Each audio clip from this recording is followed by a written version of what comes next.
Beautiful. All right. So, hey, first, we just want to thank everybody for jumping on with us. We know that this was a little bit short notice, but obviously, as we got the green light officially yesterday, we knew that we needed to get this stuff out to you guys as we've been working on it for a little while. In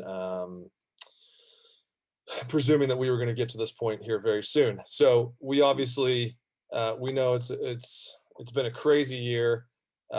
Zach and I were reminiscing last night, actually, that I think March 16th was when we put out the initial email about shutting down, or maybe it was March 11th. So it's been almost 365 days where we've all navigated different stuff, different challenges on the field, in the family, in all of our family lives, and obviously in school and what have you. We wouldn't be here, frankly, without you guys, without our players, without our staff, working in overdrive in a lot of ways and putting in a lot of time. And ultimately, everybody's done that for your children. We know that this is obviously a little bit of light at the end of the tunnel, but we're not done yet, and there's still some things that we have to do as a club and as a membership and as a soccer community to make sure we're doing the best we can, to make sure we stay open, right, and continue to get games and get these opportunities that we've had missing for so long. So we're going to go through a presentation tonight. It shouldn't take more than 35 to 40 minutes. We'll ask if you have questions about the return to play protocols during this seminar, or during this webinar. Please ask them in the question and answer box. We'll answer as many as we possibly can. We'll also share this recording once we get it up onto YouTube, so everyone has access to it. If you have other questions about anything to do with the soccer club or the soccer environment right now, send them to us separately, because we want to stay focused on this one for tonight. So kind of here's the webinar overview. We'll talk about everybody's favorite subject, face coverings, taking temperatures, our continued hygiene practices and best practices that we'll be operating under at the facility for games, and that you should expect at most places where we will go play. Ultimately, what the social distancing should look like whilst at the complex for matches for both players, coaches, and families. How we're going to track through some of this as we start to play games against outside opponents, and then other updates that Zeka will really touch on, with updates from the NorCal, ECNL, and some of our other league competitions.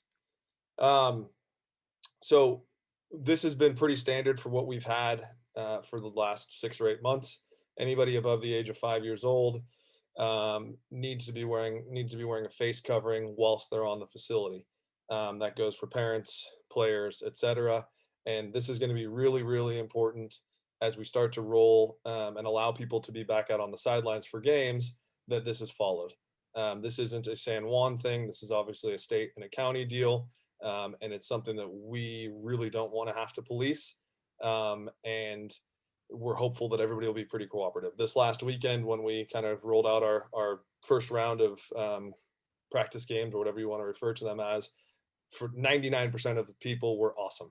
And we didn't even have to ask people, but we just need to make sure that we're following those guidelines and those mandates by the Department of Health. Players will be required continuing to wear them to and from the fields, as will coaching staff. Staff will wear them throughout the games. Players are required to wear masks or face coverings whilst not active and sitting on the sideline. So there will be some facilities where you'll go to where there actually probably won't be benches or even chairs. And we have actually gone to the trouble, or we're blessed enough to have a lot of bleachers. So we actually have 2 sets of bleachers per sideline. So basically a team of 18 could spread out across a significant span of bleachers if necessary. But for 5 or 6 subs, they could sit 15 feet apart in all likelihood and not have an issue. So we're going to continue to enforce that piece with them. And whilst they're on the bench, they need to be wearing a mask. If somebody's unable to wear a mask or simply doesn't want to, we are going to block off some parking spaces behind the fields, and we'll send out a graphic of that later on this week. But they'll be behind the white field, the blue field, and then in a parking area of the red field. And frankly, we have some people in our club who have said, hey, I can't wear a mask because I have X health condition and I just can't do it. So we want those people to also obviously be able to watch their children play. And we're going to do the best we can to provide them that spot. So when you show up on Saturday or Friday night, those spaces will be blocked off. And in all reality, it would be very helpful if your coach and or manager had an idea that you needed to have one of those spaces, just in case we need to expand it, and make sure that obviously those are saved for people who need to be in there. Temperature readings. We will continue to check everybody's temperatures pre-game, which is obviously supposed to be done before every single training session. We will be documenting them and logging them, I believe through BIGA, because we have the ability to do that. That way, if there's any issues, we can do contact tracing. We will also, for anybody who traveled pre the shutdown, we had the staff reach out a couple of days after the games to the opposing staff to see if anybody had come down with COVID and had any cases. So we'll continue to go through that process just to track it. And I think NorCal is going to do some things to help us make sure we're connected with the other opponents when we start to get to NorCal games. Hygiene and sanitation. Is this you, Miss Michelle? This is me, yes. I'm going to talk about hygiene and sanitation as well as some social distancing measures. Any equipment that's shared during any activity on site, participants are required to perform recommended hand hygiene practices, i.e. washing your hands with soap and water, scrubbing them for 20 seconds. If washing your hands is not an option because you're on the sidelines, then we encourage, well, it's required to use alcohol-based hand sanitizer, which we have provided for all of the fields. We have 3 stations along the walkways, one by the red field, one by the white field, and one by the blue field. We also have 2 bottles of hand sanitizer for each field, one for our bench and the other for the opposing team's benches. After we're done playing, we're asking the coaches to wipe down our bench as well as the opposing team's benches with wipes that will be provided and wipe off the top of the hand sanitizing bottles. So players are required to hand sanitize before going in for games and at halftime. There is no sharing of drinks, bottles, food, snacks, anything like that at the complex. We encourage everyone to bring water. Our drinking fountains will still remain off as they have throughout this whole 365 days. So please make sure that your children have enough water to get them through the game. Our complex is professionally cleaned and disinfected daily, 7 days a week right now. It's done before practices and will be done before the games on Saturdays and Sundays. And then once we start playing games, we will have them professionally disinfected midday and restocked as well. And I think that's everything I have on hygiene and sanitization. Social distancing measures. All individuals on site are required to maintain at least 6 feet of social distancing between sport participants and other patrons at the complex. 6 feet of distance on the sideline, Matt explained. We have enough benches for the players to be spaced out. Parents will need to bring their own chairs. We do not have the benches right now set up. Players are not allowed to leave their cars until they're assigned to their assigned fields until 30 minutes prior to kickoff of the game. This applies to the opposing team players as well. And parents are not allowed to take their seat on the sidelines until 10 minutes before the game. That means you need to remain in your car. This will be strictly enforced policy. Matt, you want to flip it one more for me? On-site observers are to remain 6 feet of distance from any non-household members. Any social interaction with other households prior to practice, sessions, competitions, anything must strictly adhere to the current gathering measures enforced by local guidelines. We are at this point allowing parents out of their cars to watch the scrimmages this weekend as well as games in the future. However, still need to remain in your vehicles during practice. And our club is allowing parents on the sidelines, as we just talked about. So, travel by private cars, we've limited to those in the immediate household for games in order to mitigate the risk of transmission. Yeah, just to touch one point what Michelle was saying, obviously there's multiple states that have been open for a long time, and Texas being one of them. So a lot of these, clubs and clubs in Texas that we've been talking to, one of the biggest, I think, biggest factor that they have implemented within a club is obviously limiting the carpool situation. And they felt by doing that they were able to sort of really control cases within their club. So one of the biggest thing, I think, 2 weeks ago, when our state actually released the new guidelines for return to play, it was probably one of the best news of the year, personally to me. Just the thought that we were maybe a week or 10 days away from playing with. So within that, some of the guidelines that a lot of you guys probably have seen, that we needed to hit the 14,400,000 to be on the rate to be able to play. So last week, obviously, Sacramento County was at 15.2, and then this Tuesday, I think all of us were refreshing actually our every 5 seconds, because we're just super excited to get the numbers. So I think our number this week was 11.9, if I'm not mistaken. One of the biggest thing is once you hit 14, below 14, and league stars, even if the cases get to rise during that time, soccer, youth sports will continue on. So we won't be in, obviously everything can change, but that's what we've been told. So what we're going to do is, Matt, go ahead and jump to the next one. I want to kind of fill you guys in a little bit and some updates, obviously now with us being able to play. I'll try to, if there's any questions you guys can put on, ask Matt and I and Michelle. But one of the biggest thing I think we're working through now is NorCal is going to start creating events.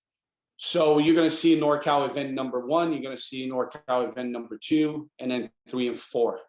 And what that means is they're going to be on the first event, which is runs about 4 weekends long. We will be playing only Sacramento County clubs. Okay, so they're going to start very, very small, and then hopefully expand from that. So the first event is going to start hopefully taking place next weekend. Okay, obviously NorCal couldn't turn around the schedule that fast. Once we got Sacramento County, we were below number 14. We weren't able to get the schedules out fast enough for this weekend. So we will go ahead and do our internal scrimmages this weekend again. We are pretty excited to have you guys on the sideline this weekend. We're definitely going to need your help to make sure that we don't get shut down here. We need to follow the protocols. That's super important, I think, for us and our kids. So NorCal event number 1 starts hopefully next weekend. That's going to run for 4 weeks. NorCal event number 2 will be another 4 weeks long. And then we potentially could be playing other counties, neighbor counties, like Davis, Yolo County, like Placer United, Placer County. And then NorCal's intention is to kind of progress through the events. Obviously, their State Cup for the youngers are not going to be, they just don't have enough time to run State Cup this year. So we're going to be very league-based all the way through it. Just today, I think NorCal is going to be announcing a tryout window. Obviously, last year, we couldn't have tryouts. So the tryout window right now is not being approved yet, but the dates are, hopefully it will be May, I think 10th through, the window is going to open May 10 through June 27. And most likely the tryouts for the youngers will be on the first week when the window opens, and then the olders will follow the week after. Matt, I think next. So here's the next steps. We will send this out to you guys, the protocols. We made some updates in the last couple of days. There will be a new waiver that's going to go on by in the next tonight, Matt. Yeah, it'll go live at 8 Okay, o'clock. so we have to have all of you guys sign the waiver prior to kickoff this weekend. And obviously, our message is we're super excited to have the kids out there. We need your help to make sure that we can continue on that we don't run a chance to potentially get shut down because people are not following the protocols. So I know for us and the staff, we can't wait to see the kids out there. We can't wait to see on the sidelines helping us coaching. So we're pretty jazzed. So Matt, Michelle, anything else you want to add? I think you hit all of it, Z. The waiver, we actually we're mandated to do by the state. So that's the reason for having an additional waiver.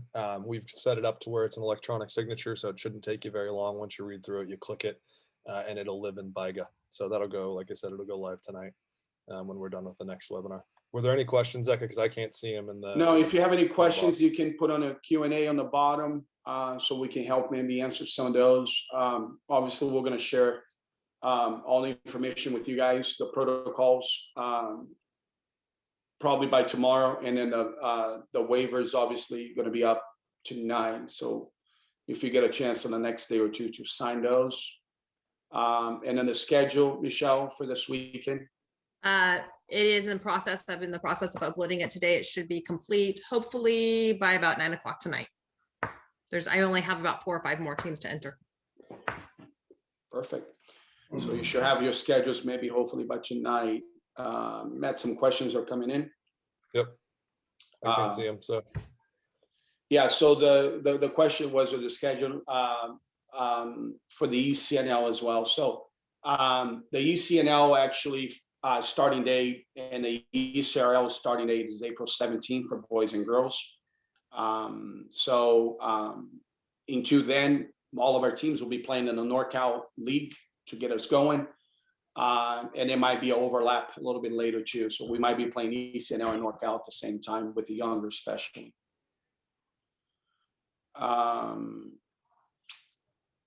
The safety officers, Michelle, you want to touch on that? Yeah, so we've asked each team manager to provide us with a name for a safety officer or a COVID liaison who will be responsible for making sure that your team as well as the opposing team is enforcing the rules on the sidelines. The masks are being worn and people are maintaining their 6 feet of distance. So we'll be sending out a little more information to collect those names, hopefully by the end of the week. Good. Which teams are in the NorCal Event 1? So the teams that we're playing against are going to be the most, maybe I can highlight some of the clubs, will be Sac United. Matt, help me out here. The Sacramento County.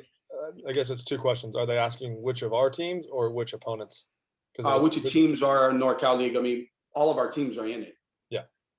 Right. So the opponents we're playing will be Union. It will be Sac United. I mean, we can actually provide you guys a list of those clubs because 60 clubs. there would be too many clubs to name all of them. But so it'll be Sacramento County based clubs only. To start for the first one. Yeah.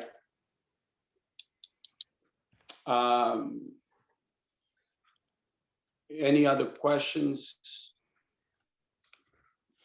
And I'll type it up some of the other questions here. Okay. Is that it? Yeah. Okay. All right. Well, we'll wrap it up. So I will. There's a question that just came in, Z. I'm going to stop sharing so I can actually see it. Yeah, and that's all I have here. So. Yeah, the one to answer the question, 1 game per day requirement will be lifted. We're not sure. That's a state mandate. It's not us. Department of Public Health, I believe, are the ones who put that out. So hopefully very soon. So, but I don't know. I think the reality is obviously we're seeing progress right now, and hopefully that will continue. No, you will not, Nicole. No, you will not need to keep a copy of that waiver in the binder. The copy of that waiver will actually attach to each player's profile. So each player's profile, it'll be within BIGA. We'll have access to it, but that one you don't need to. That one you don't need to have. Yeah. And then are the trials going to be the same as years past? As far as we know, we haven't obviously got any information. I mean, we know the window is going to happen. I just don't see in years past when you have over 150 kids, how that's going to work. So I think NorCal is probably going to put some protocols on that, but I don't see this year tryouts being the way they used to be. You want to take the next one? Yeah, I'm just trying to read it. Will there be training? I think maybe important to talk about a little bit, Matt, with them will be their season, right? So obviously for all the youngers right now, we will run into the tryout, which will be, let me pull it up again, just make sure I give you guys the right information. But we will run training obviously into the tryouts, which the tryout window will open May 10th for the youngers, and we'll probably carry on through May 17th, a week-long tryouts. NorCal will resume the league a week after the tryouts. So basically we'll have a week to run tryouts and then back playing again. So the only other thing I would add to all of this is if any of us, at least if anything I've learned in the last 365 days, is things continuously change.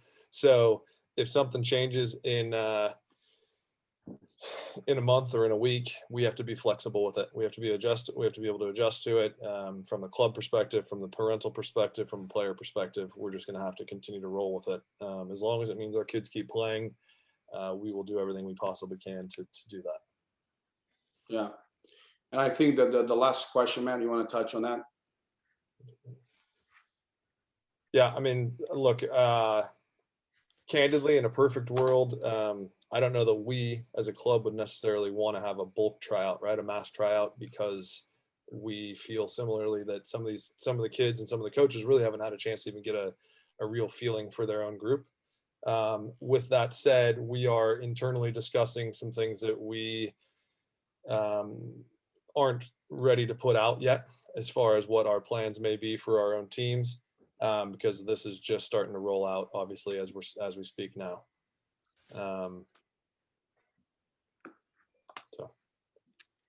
Yeah, and then the other question was that are the U14s, U14 age groups part of the younger tryouts? No, the younger tryouts will start at the U8 through U13s. It will be the first one, and then the 14s now go with the olders, which will be the following week.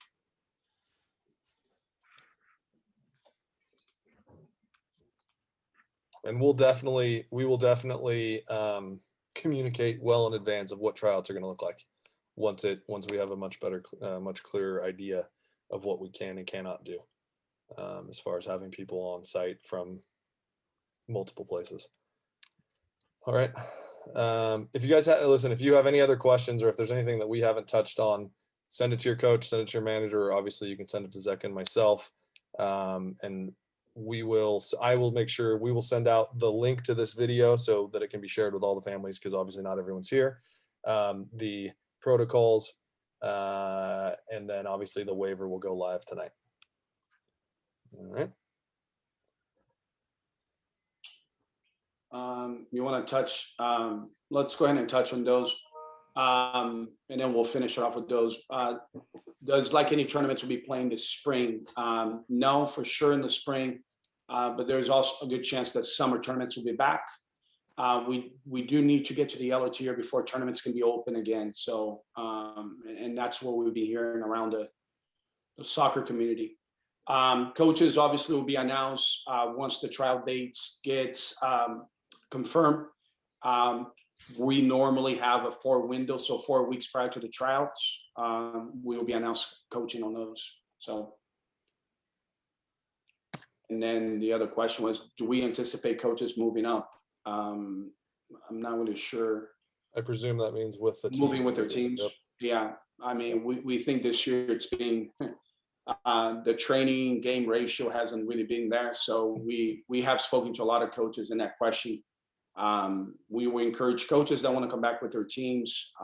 So we're pretty open to and being flexible this year if coaches do want to follow their teams. And so we'll be talking to their staff in the next couple of weeks. So.